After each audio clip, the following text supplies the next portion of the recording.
Élu, as-tu déjà imaginé l'amour divin comme une romance parfaite? Un conte de fées spirituels où tout est doux et sans effort. Prépare-toi à une vérité qui va ébranler tes fondations. L'amour divin ne ressemble à rien de ce que le monde t'a fait croire. Ce n'est pas une émotion passagère, un sentiment égoïste ou une quête de bonheur personnel. C'est une force surnaturelle, un feu prophétique qui consume les attentes humaines pour révéler la gloire de Dieu. Tu n'es pas ici par hasard, face à ce message. Ton âme vibre à une fréquence céleste, car Dieu t'appelle à découvrir un amour qui transcende l'imagination, un amour qui redéfinit ta vie et ta destinée. Ce message s'adresse aux élus, ceux et celles marqués par une onction divine, choisis pour vivre une alliance qui ne se conforme pas aux standards du monde, mais qui éclaire les nations pour la gloire du Créateur. L'amour divin n'est pas une simple histoire d'amour, c'est une mission sacrée, une alliance éternelle, tissée dans les coulisses du ciel. Si ces paroles allument une flamme dans ton esprit, si tu sens l'esprit murmurer une vérité qui secoue ton cœur, écris 777 dans les commentaires, un sceau prophétique de perfection divine, une proclamation que tu es prêt à recevoir cette révélation choquante. À ceux qui soutiennent cet espace par leurs prières, leur partage ou leurs dons, je rends gloire à Dieu pour vous. Vous êtes les coporteurs d'un feu sacré, amplifiant ce message jusqu'aux âmes destinées à l'entendre. Prépare-toi, élu, car nous allons plonger dans 5 révélations bouleversantes sur l'amour divin, des vérités ancrées dans la parole qui vont transformer ta vision de l'amour et t'aligner avec le plan céleste. Ouvre grand ton cœur, car le ciel est sur le point de te surprendre. La première révélation choquante est que l'amour divin n'est pas centré sur toi, tes désirs ou ton confort, mais sur la gloire de Dieu. Le monde te vend un amour qui tourne autour de tes besoins, un partenaire pour te combler, te rendre heureux ou t'élever. Mais l'amour divin est radicalement différent. Il est une mission sacrée pour refléter le cœur de Dieu et accomplir son dessein éternel. Que tout ce que vous faites soit fait pour la gloire de Dieu. 1 Corinthiens 10, 31. Comme l'amour de Christ pour l'Église, qui s'est donné pour la sanctifier. Éphésiens 5, 25-27. L'amour divin t'appelle à aimer d'une manière qui exalte Dieu, pas toi-même. Cette vérité peut secouer, car elle défie l'ego humain. Le monde dit « Trouve quelqu'un qui te rend heureux ». Dieu dit « Aime pour ma gloire, et tu trouveras la plénitude ». À Abidjan, Kofi, un ingénieur de 31 ans, cherchait une relation pour son propre bonheur, mais une retraite spirituelle l'a transformé.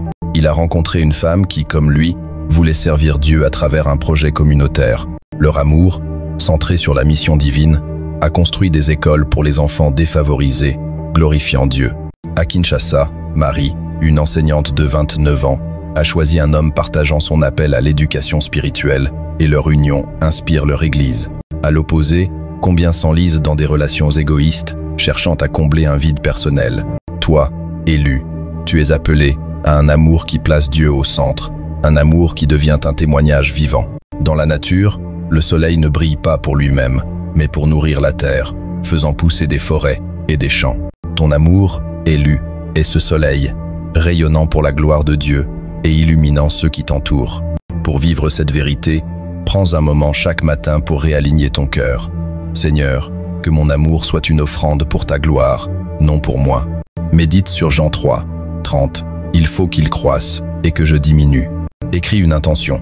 Comment peux-tu aimer aujourd'hui pour glorifier Dieu, que ce soit envers un ami, un membre de ta famille ou un futur conjoint? Cette vérité choquante redéfinit l'amour divin comme une mission céleste.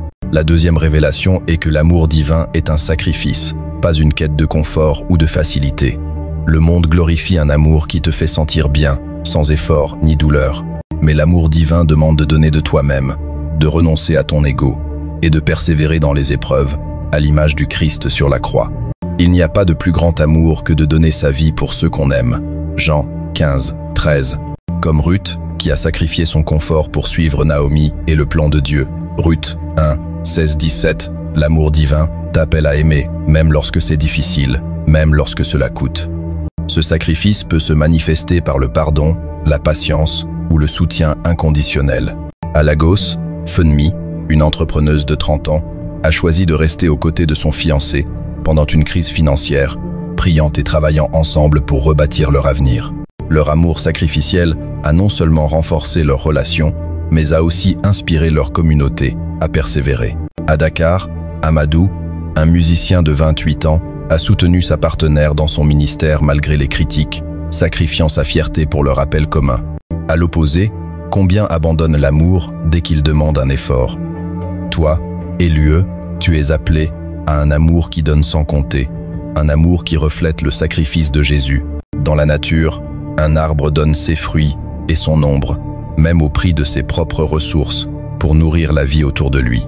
Ton amour, Élue, est cet arbre, une offrande sacrificielle pour le plan divin. Pour intégrer cette vérité, pratique un acte de sacrifice concret chaque jour. Pardonne une offense, aide quelqu'un sans attendre de retour, ou prends du temps pour prier pour une personne difficile. Prie. Seigneur, apprends-moi à aimer avec le sacrifice du Christ, même dans les épreuves. Médite sur Philippiens 2, 3-4. Ne faites rien par esprit de rivalité ou par vaine gloire, mais que l'humilité vous fasse regarder les autres comme étant au-dessus de vous-même. Ce sacrifice rend l'amour divin choquant, mais glorieux.